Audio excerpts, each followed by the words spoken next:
Ini benar atau enggak kayaknya kakak ini bisa atau mau hafal atau membaca sampai 30 juz? Alhamdulillah, kakak Kaila itu menyelesaikan hafalannya selama 3 tahun 8 bulan Kak. Apa kabarnya nih? Alhamdulillah sehat Kak. Puasa ya? Alhamdulillah puasa Kak.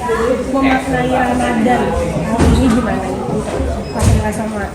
Insya Allah yang pastinya semoga kita semakin agamanya semakin ditingkatkan, terus amal ibadah kita diterima oleh Allah Subhanahu wa Ta'ala. Nah, kalau misalkan kita ngomong soal bilangnya apa ya, kayak bakat gitu kali ya. Itu tuh emang terlihatnya dari kecil kah atau gimana?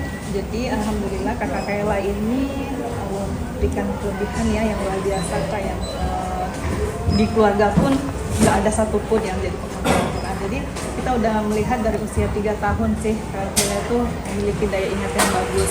Nah dari situlah kita coba memaksimalkan daya ingat itu. Karena memori yang paling kuat adalah daya ingat dan pendengarannya. Jadi makanya kita dengarkan yang baik-baik. Kita pendengarkan murotal Al-Quran. Setelah itu bukan cuman kakak Kaila mendengar, tapi kakak Kaila bisa hafal. Dari situlah mulai kakak Kaila ingin menjadi penghafal Al-Quran. Seperti Itu dari usia berapa? Sebenarnya dari usia 3 tahun. Tapi 3 tahunnya itu mulainya dari nyanyi-nyanyi dulu. Nah nanti fokus menghafal Al-Qurannya di usia 7 tahun. Berarti emang dari 3 tahun itu tuh emang udah terlihat bahwa kakak Kaila itu mempunyai daya ingat yang bagus. Jadi kayak alat perekam. Jadi apa yang dipendengarkan bisa terekam dan bisa dikeluarin. Tapi kalau kakak Kaila sendiri ini emang sudah terlatih kah dari kecil kan saya mau mendengarkan gitu.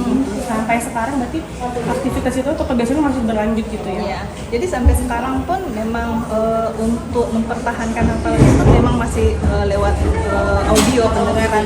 Tapi udah bisa baca Al-Quran juga sih, bisa baca Al-Quran Braille gitu. Jadi memang kakak ini memang senang dari dulu, memang sudah senang dengan Al-Quran. Jadi dia memiliki moto hidup gitu ya, murojaah setiap hari tak pernah berhenti sampai mati. Jadi pengen mengulang-ulang hafalannya itu setiap hari tak pernah berhenti sampai mati, seperti itu Kak. Jadi memang beliaunya alhamdulillahnya kaderulahnya Allah menitipkan anak yang memang sudah senang. Jadi kita nggak perlu lagi mendorong atau menyuruh gitu untuk mencintai Al-Quran, karena memang dari anaknya memang sudah sangat mencintai Al-Quran. Insyaallah. Aku mau nanya ini benar atau enggak kayaknya kakak ini bisa atau mau hafal atau membaca sampai 30 juz? Alhamdulillah kakak Kaila itu menyelesaikan hafalannya selama 3 tahun 8 bulan Kak. Jadi usia 10 tahun sudah selesai 30 juz insyaallah. Iya, Tapi kalau misalkan di sekolahnya pun atau gimana? Kalau di sekolahnya gimana? Di sekolahnya sama sih, kalau sekolah biasa ya, akademik biasa SLB gitu. Jadi belajar juga dengan pembelajaran biasa agama aja. Tapi kalau di sekolah memang nggak terlalu difokuskan untuk agamanya. Jadi kakak Kaila itu menghafal Al-Qurannya memang pure 100% hanya di rumah saja. Gitu. Kalau kebiasaan kakak di rumah tuh ngapain aja? Kalau kebiasaan kakak Kaila sama dengan anak pada umumnya ya, anak normal seperti biasanya. Jadi pulang sekolah, belajar, ibadah seperti itu, dan ngaji. Jadi setiap hari mengajinya itu 5 juz. Jadi setiap ba'da fardu itu 1 juz gitu. Jadi itu sih setiap harinya. Alhamdulillah sama dengan anak-anak biasa, sudah bisa menggunakan gadget juga. Jadi masya Allah ya, anaknya memang alhamdulillah Allah berikan ini ya, kalau kita bilang ya kecerdasan ya, alhamdulillah anaknya cerdas sih, cepat nangkap segala sesuatu. Berarti kalau emang kayak dengar misalkan lagi dengerin lagu gitu berarti cepat ngafalnya juga. Cepat kan. Jadi alhamdulillahnya itu kakak Kaila cuma 2-3 kali mendengar itu udah bisa. Jadi ya itulah mungkin karena Allah berikan kelebihannya itu ya. Jadi dibalik kekurangannya pasti ada kelebihan, insyaallah. Nah, kalau kakak Kaila sendiri kalau sama teman-temannya gimana sih? Paling suka kayak bercandain apa sih? Kalau di sekolah itu yang paling pertama buka obrolan Kayla sendiri sih. Dari situ mau main. Jadi suka main bercanda, bahkan ngelawak pun sampai Kayla pernah pengalaman Kayla itu ngelawak sampai ada yang keselak. Sampai terbahak-bahak jatuh ya gitu. Jadi anaknya ceria, alhamdulillah anaknya ceria sih.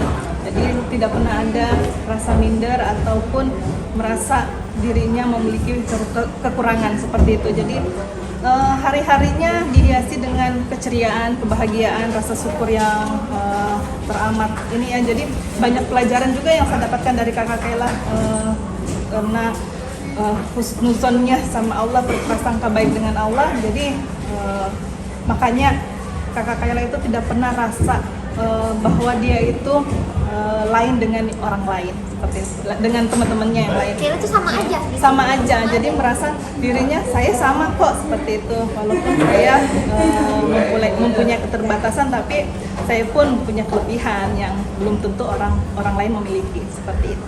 Insya Allah. Tapi kalau misalnya kita throwback memory nih, Kak Kayla sendiri pernah nggak sih kayak bertanya-tanya kayak, kok aku kayak gini sih? Oh, itu pasti manusiawi Kak. Dia selalu bertanya, adik-adik saya bagaimana gitu, adik-adik saya bisa melihat nggak gitu.